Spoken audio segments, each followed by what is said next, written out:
There is a hill outside the walls of Jerusalem, and at noon, the sky does something it has no business doing. It goes dark, not a storm, not an eclipse that the writers of the age bothered to record. Darkness, for 3 hours, over the whole land. And at the 9th hour, in the middle of that darkness, a man nailed to a cross cries out, in a voice loud enough for a crowd to hear, in his own mother tongue. He cries out a question that has echoed for 2,000 years. My God, why have you forsaken me? And here is what most people never realize. That cry was not a whisper of defeat. It was a shout. It was not an accident of pain. It was a quotation. And the psalm he was quoting does not end the way the cry sounds. Before this video is over, we are going to open that psalm, walk through everything it foretold, hold the weight of what he really endured, and see why the darkest cry in history was actually the middle of a psalm that ends in victory. But you need the scene first, because the scene matters. It is the year around 30 to 33, Passover week in Jerusalem. The city is packed with pilgrims from every corner of the empire, families who have walked for days to keep the feast, carrying their lambs and their offerings through the narrow streets. And at a place called Golgotha, the place of the skull, 3 men are executed by the most brutal method the Roman Empire reserved for slaves, rebels, and non-citizens. Crucifixion. You need to understand what that word actually meant, because it has been softened by 2,000 years of art. The victim was stripped. His garments became the property of the execution squad, a perquisite of the soldiers, like a tip for a job done. And he was lifted up to die in public, slowly, in full view of the road so that every person passing could see what happened to those who defied Rome. Death by exposure, death by exhaustion, death by excaution, death by asphyxiation when the lungs finally filled. And the whole time, the victim was on display, a message written in flesh. That is what is happening to Jesus of Nazareth on that hill. But the account of that afternoon records something strange, something that even the gospel writers pause on. At the 6th hour, which is roughly noon, darkness came over the whole land. Matthew chapter 27, verse 45 records it plainly. Now from the 6th hour, there was darkness over all the land until the 9th hour, 3 hours of darkness in the middle of the day. And then, at the 9th hour, the cry. Matthew chapter 27, verse 46. About the 9th hour, Jesus cried with a loud voice, saying, Eli, Eli, lama sabachthani. That is, my God, why have you forsaken me? Now, think about that moment for a second, because the people standing there heard it in real time, and what they heard was confusing. Some of them thought they heard the name Elijah. Matthew records it in verse 47. Some of them who stood there when they heard it said, This man is calling Elijah. Someone ran, filled a sponge with sour wine, put it on a reed, and lifted it to his lips. And the crowd stood there, watching, waiting, not entirely sure what they had just witnessed. One of them said, Let him be. Let us see whether Elijah comes to save him. And you have to understand something. Nobody in that crowd knew they were standing inside a psalm. But that is exactly where they were, because the words Jesus cried out were not new words. They were 1,000 years old. They were the opening line of a song, written by a man named David, roughly 1,000 years before there was a cross. And when Jesus opened his mouth in that darkness, he did not improvise. He quoted. Here is what that psalm looks like when you open it. It is called Psalm 22, and the heading above it names David as the writer. It even names the tune it was set to, something called the Doe of the Morning, which tells you something important right away. This was not a private gasp, a man alone in his room muttering into the dark. It was a composed piece of worship, written down, given a melody, sung by people in public, generation after generation. Think about what it means that the song has a name. The person who arranged this psalm for worship did not treat it as a secret. They gave it a tune and set it in the temple's songbook. This was not a psalm you whispered. This was a psalm you sang. Children grew up on it, the way they grew up on every other song of the people. They learned it at festivals and at home and around the evening fires. When you heard the first line, you did not need anyone to sing the rest. You had it in your bones. And the opening line is exactly what Jesus cried. Psalm chapter 22, verse 1. My God, why have you forsaken me? Why are you so far from helping me, from the words of my groaning? Now pause and let that sink in. Jesus is dying, and the words he chooses are the words of a worship song 1,000 years old. That is, not a man reaching for something to say in a crisis. That is a man placing himself inside a scripture he knew by heart. And this is where the psalm starts to become something you cannot look away from. Because if you keep reading it, verse after verse, you discover that Psalm 22 reads less like an ancient poem and more like a report of the afternoon you are watching. It is as if David described the crucifixion centuries before crucifixion was even a practice in that part of the world. Look at what the psalm says and let the details land one at a time, because this is the part that should make you sit up. Verse 7. All those who see me mock me. They insult me with their lips. They shake their heads. Man, the Gospels record exactly that. The people passing by the cross, shaking their heads, hurling insults. Verse 8 even gives you their words. He trusts in Yahweh. Let him deliver him. Let him rescue him, since he delights in him. And Matthew records the chief priests and elders saying almost the same thing. He saved others, but he cannot save himself. He is the King of Israel. Let him come down from the cross now, and we will believe in him. The mockery in the psalm and the mockery at the cross match. Then verse 14. I am poured out like water. All my bones are out of joint. My heart is like wax. It is melted within me. Verse 15. My strength is dried up like a potsherd. My tongue sticks to the roof of my mouth. You have brought me into the dust of death, thirst, exhaustion, bones out of joint.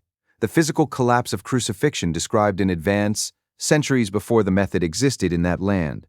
And then, verse 16. For dogs have surrounded me. A company of evildoers have enclosed me. They have pierced my hands and feet.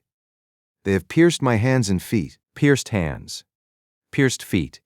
Written roughly 1,000 years before the event. And verse 17. I can count all of my bones. They look and stare at me.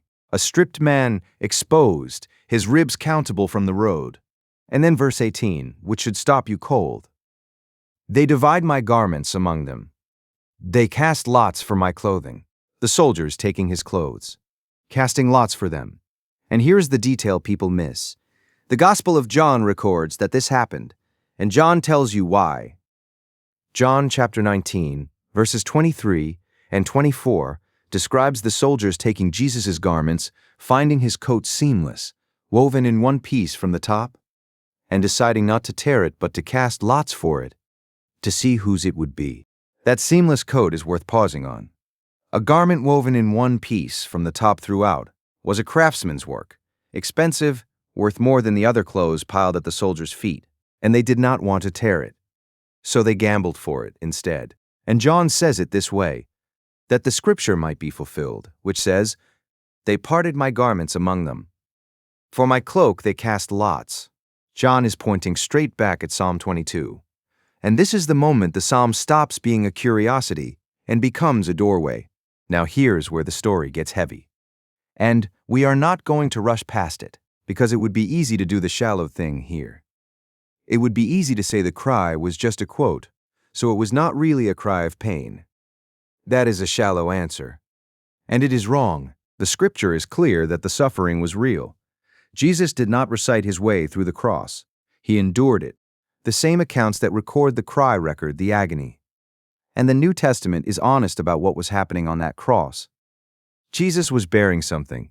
He was carrying the weight of sin, the judgment that sin deserves, the thing that separates humanity from God, absorbing it into himself. That is what the whole New Testament means when it talks about what happened at Calvary. He was not merely enduring physical pain, though the physical pain was real. He was entering the darkness that every human being has feared since Eden. And there is a theological question buried in this moment that people have wrestled with for 2,000 years. Did God the Father actually abandon his Son? Here is what faithful Christian teaching has always said. The Father and the Son were not divided. The love between them was never broken. Nothing that happened on that hill could crack the relationship within the Godhead. But Jesus experienced something real and terrible. He experienced the forsakenness that sin deserves, the felt weight of being cut off from the Father's presence, The very thing that judgment means. He took it into himself so that no one who trusts him would ever have to. So the cry was real, real anguish, real weight, real darkness. And here's the part that makes it even more remarkable. Even inside that cry, he does not stop calling God his God. My God, my God. Not a denial of relationship, an address of it from inside the darkness. The relationship is the very thing he is clinging to in the moment it feels most absent. That is, faith that refuses to let go, even when it cannot see. And that matters more than you know. But we will come back to it.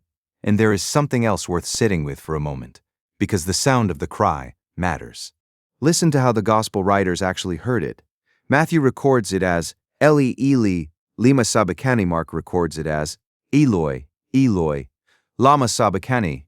Two slightly different spellings, because one is closer to the Hebrew, the other to the Aramaic. And scholars note that the word sabachthani is Aramaic, the everyday language Jesus spoke, which means he did not cry out in the polished, formal language of the temple. He cried out in the language of home, the language a child uses to call a parent, the language his mother spoke over him as a boy. He did not translate his pain into something dignified. He let it come out in the words that lived closest to his heart. And the gospel accounts are careful to tell you it was a loud voice, not a mumble, not a fading whisper, a shout, a man at the end of his strength using that strength to cry out to his Father in his own tongue. Think about what it costs a dying man to shout. Every breath is precious. Every sound takes strength he does not have, and he spent it on these words. And the crowd misheard it. Eli, Eli. It sounded like Elijah. They stood there wondering if the prophet would come down from heaven to rescue him. And they were standing in the middle of the greatest misunderstanding in history, because the man on the cross was not calling for Elijah. He was praying a psalm, and the irony is almost unbearable. The people who grew up singing that psalm, who knew its every line, stood there and heard only a name. They were standing inside the answer, and they could not see it. But here is what the story does not do. It does not stop at the cry. The accounts record that after that, Jesus said, I am thirsty. John chapter 19, verse 28, says he said this so that the scripture might be fulfilled. He had just quoted the psalm that speaks of a tongue stuck to the roof of the mouth. Strength dried up like a potsherd, and now the thirst is real. And he names it. Then they gave him the sour wine on the sponge. And then John records the final word. John chapter 19, verse 30. When Jesus therefore had received the vinegar, he said, It is finished. He bowed his head and gave up his spirit. That word, finished, translates a single Greek word, tetelie. Sekel, Greek word, tetelie. And in the ancient world, that word had a very specific life. It was written on receipts. When a debt was paid, the creditor wrote tetelest across the record. Paid in full, no balance remaining. The account is closed. So when Jesus says it is finished, he is not saying I am done, as in I give up. He is saying the debt is cleared. The price is paid. There is nothing left to owe. And Luke records one more cry before the end. Luke chapter 23, verse 46. Father, into your hands I commit my spirit, which is itself a quotation from Psalm 31, verse 5. So think about what you are actually watching. A man cries out in dereliction, quoting Psalm 22. Then he commits his spirit to his Father, quoting Psalm 31. Then he declares it finished. The darkest cry in history is bracketed by cries of trust. The forsakenness is not the last word. The commitment and the completion come after it. But the psalm he quoted first, the one that starts with, Why have you forsaken me? We have not yet seen how that psalm ends. And this is the part that changes everything. Because Psalm 22 does not stay in the darkness. Around verse 22, something shifts. The lament stops, and the thanksgiving begins. The psalm that opened with a cry of forsakenness turns, and the hinge is verse 24. For he has not despised nor abhorred the affliction of the afflicted, neither has he hidden his face from him. But when he cried to him, he heard. Read that again, slowly. The psalm says the one who cried was heard, not hidden from forever, not ignored, Heard, the face was not hidden permanently. The affliction was not despised. When he cried, he was heard, and then the psalm keeps going, and the scope expands until it is breathtaking. Verse 27. All the ends of the earth shall remember and turn to Yahweh. All the relatives of the nations shall worship before you. The psalm that begins with one man feeling utterly alone ends with the whole world worshiping. Verse 28. For the kingdom is Yahweh's. He is the governor over the nations. And the final line of the psalm, verse 31, is a declaration. They shall come and shall declare his righteousness to a people that shall be born, for he has done it. Now hold that next to the cross. The man dying in darkness quotes the first line of a psalm. That psalm ends with the words, he has done it. And the dying man's final declaration on the cross is, it is finished. The beginning of the psalm and the end of the psalm meet on that hill. The first line is a cry of forsakenness. The last line is a declaration of completion. And the man who cried the first line was, in the very next breath, declaring the last one. The darkness was the first verse. The completion was the last. He held both of them at once. Now you might be thinking, okay, so he quoted a psalm. People quote scripture all the time, especially people under pressure. What makes this more than a coincidence? And this is where you need to understand something about how psalms actually worked in the ancient world. When a person quoted the opening line of a well-known psalm, they were not just reciting a single sentence, they were invoking the entire psalm. The first line was the handle, it was the door. If you quoted the first line to a person who knew the song, your hearer would complete the rest in their own mind. The whole song would be in the air between you, from the first line to the last. That is how these psalms worked. They were memorized. They were sung at festivals, and in homes, and at the temple. The people in that crowd on Golgotha did not need Jesus to finish the psalm. They had grown up singing the rest of it. The despair of the opening and the vindication of the ending were both already in their heads, whether they recognized it in that moment or not. So when Jesus cried out the first line of Psalm 22, in a loud voice, in his mother tongue, in front of that crowd, he was not just expressing a feeling. He was placing his death inside the whole story of that psalm, the forsakenness, and the worldwide worship. The cry and the he has done it. He held all of it at once. That is what a faithful Jew did with Scripture. You did not quote the dark part and forget the light part. You quoted the first line, and the whole song came with it. Let us take a breath and look at where we have been. Because what you are watching is not one moment. It is a pattern. A man on a cross at the hour of evening prayer quotes the opening of a psalm that describes his death in advance, down to the garments being divided by lot. And here is something worth noticing about that hour. In Jerusalem, the 9th hour was tied to prayer. Acts chapter 3, verse 1 mentions the hour of prayer, the 9th hour, the time when the temple's evening offering was being made. We are not told that Jesus was thinking about the sacrifice in that moment.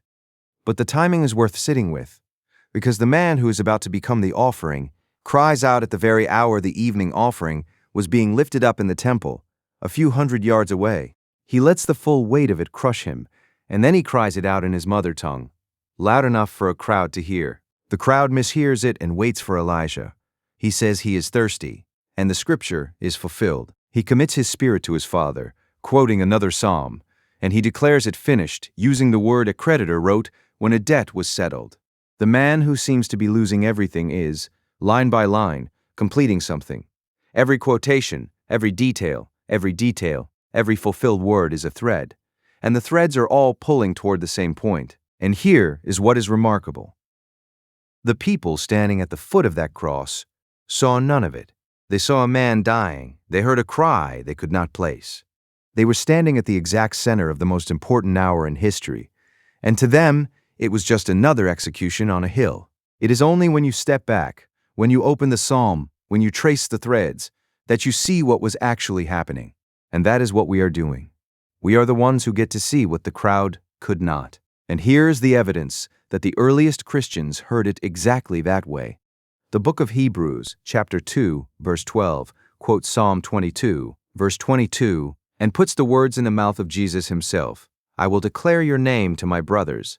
Among the assembly, I will sing your praise. Think about what that means. The psalm that begins with "Why have you forsaken me?" becomes the psalm of the risen Christ, singing praise in the middle of his people. The cry of dereliction is the opening of a song that ends in worship, and the earliest Christians understood that. They did not read Psalm 22 as a psalm of despair that happened to be quoted on a cross. They read it as a psalm of Jesus, from the cry to the crown, from the ninth hour to the assembly of the redeemed. The whole ark was his, and this is where the psalm stops being ancient history and starts being your story. Because this is where it gets personal, and I want you to hear this. If you have ever had a season where it felt like God was silent, where you prayed and the ceiling felt like brass, where you cried out in the dark and heard nothing back, you are not the first person to pray those words. The Son of God prayed them first. And here is the thing that should steady you.